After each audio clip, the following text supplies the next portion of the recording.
Good evening, everybody, and welcome to my Creepypasta reading of Project X, a Creepypasta that I wrote 7 years ago, and now I'll be reading it to you all tonight. Your mind will be subject to disturbing and terrifying images, and once you watch this video, there's no going back. So, sit back, relax, maybe close the windows, shut the blinds, turn on the lights, and definitely don't watch this at night. There might be something outside your window right now. Okay, I'm done. Can I stop now? Can I just leave and not do this anymore? Okay, alright. What's up, everybody? It's your boy TTurmDawg here, coming at you with the video. Welcome to my, I guess you could say, Creepypasta reading of Project X, a Creepypasta that I wrote in 6th grade 7 years ago. You're probably not going to believe me, but everything that you're seeing like right now from here on out is going to be my live reaction to the reading, okay? I haven't even read this document since I probably first uploaded to YouTube, which was in 2014. So yeah, I asked you guys if you wanted me to do a Creepypasta reading for Project X, and you guys overwhelmingly said yes, so here you go. Now you're going to enjoy my very, very shitty scary story, but it's gonna be great. Who am I kidding? It's gonna be the best scary story you've ever read.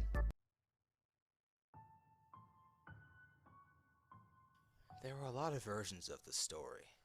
Nobody knows for sure what really happened in that mansion, or in the laboratory where Project X was invented, because everybody who discussed it was never seen again.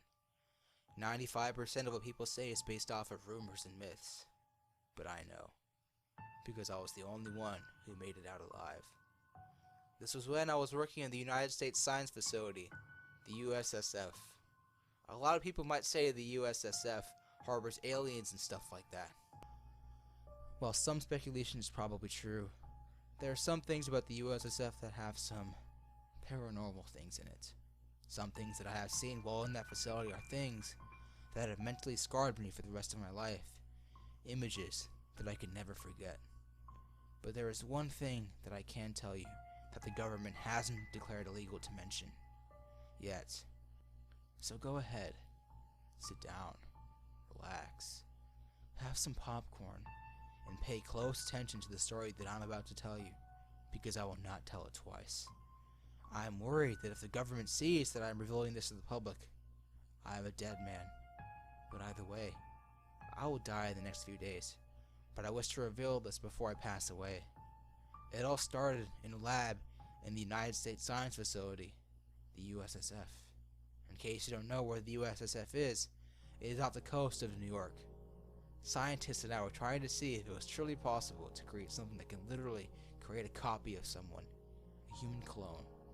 And it almost worked too, but something was wrong with our calculations. Nobody really knew, but they could tell that they miscalculated somewhere, so we halted the experiment midway through. Big mistake. We didn't know what to call it, so we simply named it Project X. We released it from its container, hoping for the best. The container opened, and when we looked inside, there was some kind of strange, ominous mist. Suddenly, the lights went out. Nobody knows what happened next. The next thing I heard were screams being heard throughout the lab. Luckily for me, I had my flashlight with me so I could see. I turned it on, but I saw nothing. I found the door, twisted it open, ran as fast as I could out of the lab, and evacuated from that building and never looked back. 20 years later, in Los Angeles, California. I was sitting on my couch drinking a keg of beer with my fellow college classmates. Jeffrey, Mark, Ryan, Ashley, Rex, Tracy, Katie, Rebecca, and Thomas were all sitting watching TV in our costumes celebrating a Halloween party. Suddenly, the lights went out. Some of the girls spreading rumors in the kitchen table screamed. "What's going on?" Jeffrey asked. "I don't know.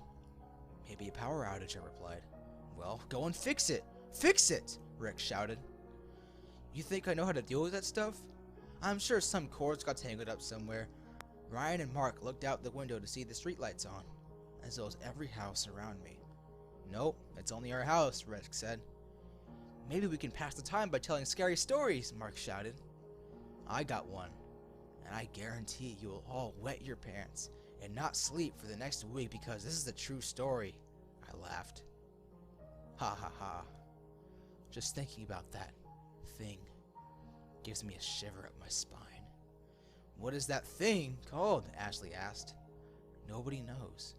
Scientists have no idea what it was called, so they simply named it Project X, but I call it Candleface, I said. I think it's some kind of spirit. Some others think it's a person, but to be honest, nobody really knows what it is, I added. Some even think it's a demon from the underworld itself. Nobody knows what it wants, what it is, why it has come here to the land of the living, I said. Every time someone sees it, it drives the person insane, scarring them for life. In extreme cases, people even commit suicide. Nobody knows how those scientists could create such a supernatural being. It has a special power that causes exorcism and can possess anyone. Where is it now? Rebecca shivered. Who knows? It happened 20 years ago. It could be anywhere by now, I replied. What does it look like? Katie asked. That is a great question, I continued. Unfortunately, I don't know. Nobody knows because no one has gotten a clear glimpse of it. Those who do, well, you know. Some say it looks like a shadow that appears out of the corner of your eye. It spends 364 days of the year in hiding, taking possession of a random person. It could be inside one of us. Nobody knows who it is, who it takes control of, before it takes your over. It carefully inspects your personality traits, and everything you know, it knows, so no one can suspect a thing. One night, every year, Project X will take its physical form.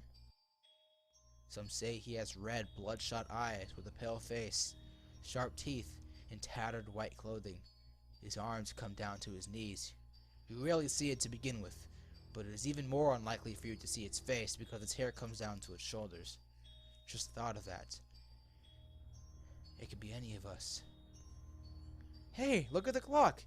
It's 11:59, Ashley shouted. Happy Halloween! Everyone shrieked with joy and excitement.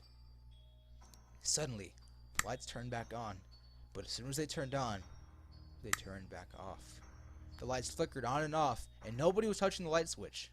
And by 12:01, the lights shut back off.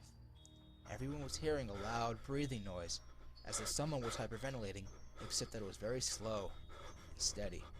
Suddenly, a loud scream was heard across the room. The lights came back on, and Thomas's body was completely crippled and gray. His black, soulless eyes brought fear to everyone who saw or looked into them.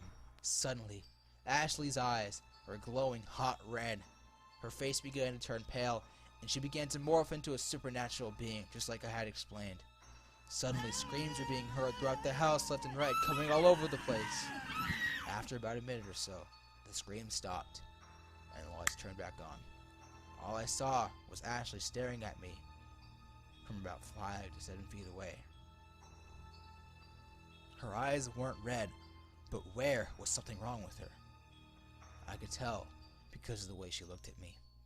The next thing I saw was that she immediately rushed towards me. Before I knew it, The end? Question mark. And the story ends here. No one knows what happened next. Project X could be anywhere. It could be